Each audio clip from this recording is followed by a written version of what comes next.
That's right. Thank you, guys. So I come from the most industrious, the most hardworking, the most efficient nation of Europe.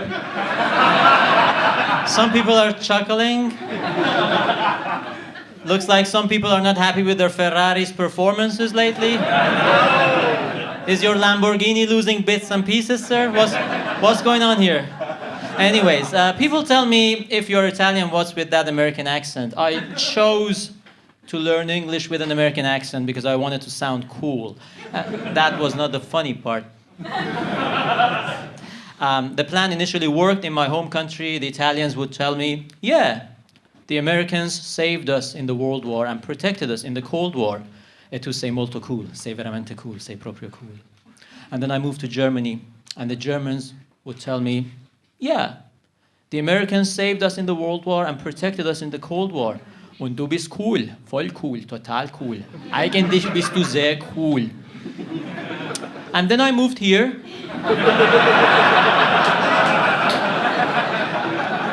And I learned that British people are quite ungrateful.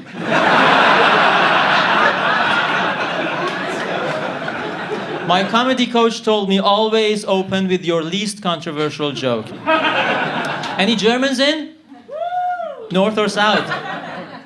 North or south? Hamburg. Hamburg, north. My wife is from south of Germany. She's Austrian.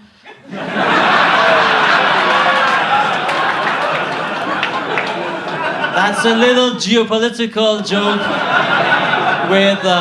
with dark historical undertones. Germans have the best sense of humor in the world. Skeptical? Didn't you know that the main purpose of the European Union was to contain Germany's aspirations of supremacy? You still don't think they don't get humor? I must say, I'm a right-wing comedian, by the way. Do you guys like common sense? Right-wing has become the language of common sense. You get to say things which are not politically correct, but are essentially correct. For example, maybe, if you want to go to university, you must pay for it. It's not fair to tax the bus driver because you want a degree in history of art. And what is history of art anyway? History of art. Has anybody ever studied history of medicine? Can you help me with my heart problem, doctor? No, but let me tell you all about Dr. Christian Barnard, the South African surgeon who carried out the first ever human-to-human heart transplant. History of art.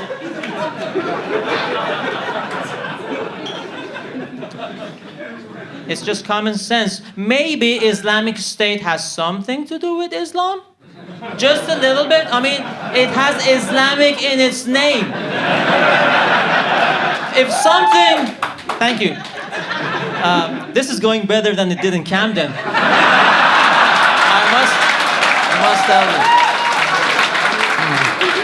you. If something were called Nazi Germany, don't you think it had some elements of Nazism to it?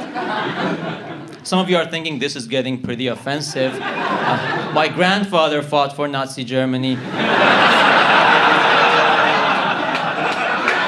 Let me tell you a bit about myself. I graduated in history of art. Hey! I graduated in Italy.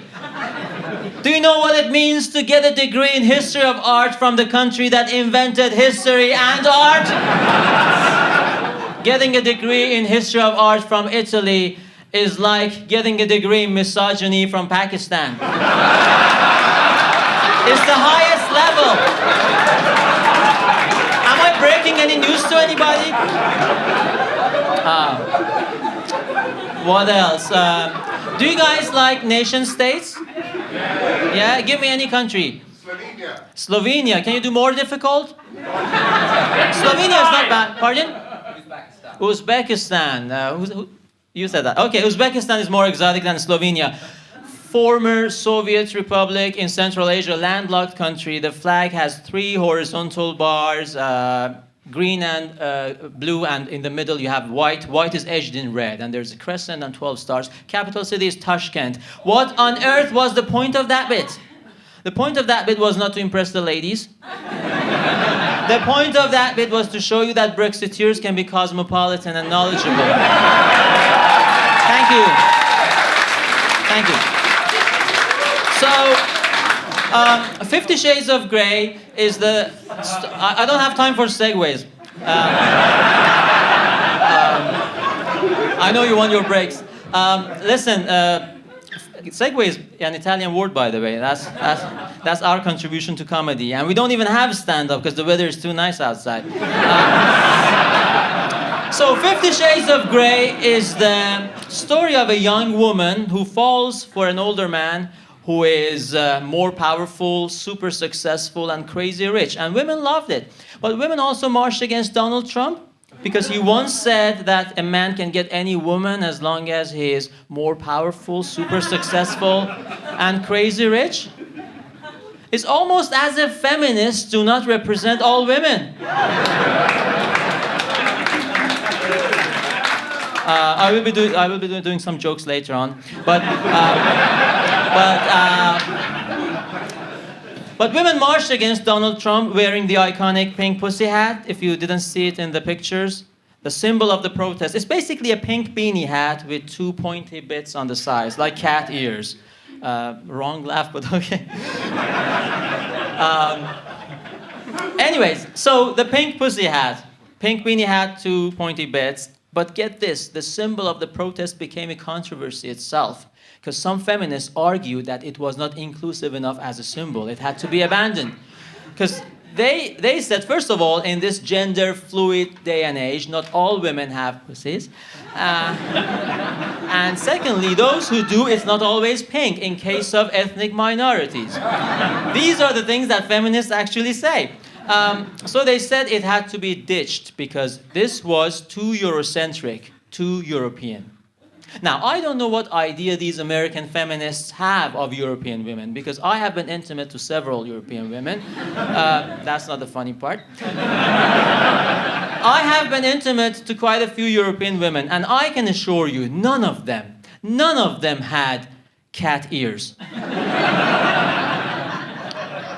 Of course, strong, independent women hate Donald Trump because his policies mean that they will ultimately have to pay for birth control. And if there's anything a strong, independent woman really hates, it's to pay for her own stuff.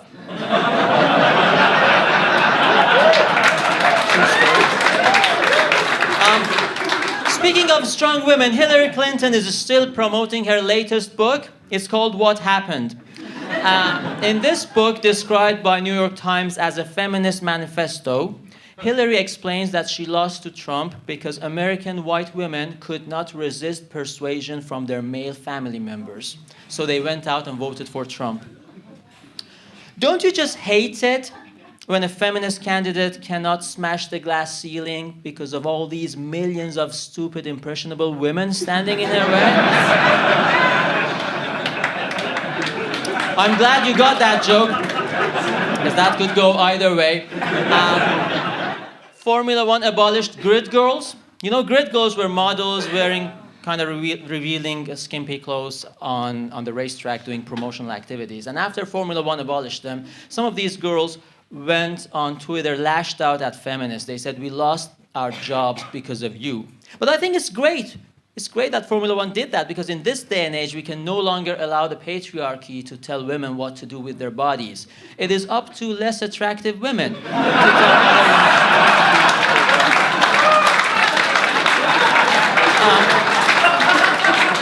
any dual citizens in the room? Yeah? Okay. People ask me, what is the best thing about having been in solitary confinement in the Islamic Republic of Iran? The silver lining and that stuff. The great thing about having been interrogated by the notorious Iranian intelligence in a dark, cold, hostile room is that this thing is no longer the scariest experience of my life. You can bet the scariest room I ever experienced, it was in Camden. I did that Hillary joke and some white women didn't get me, so it got kind of nasty.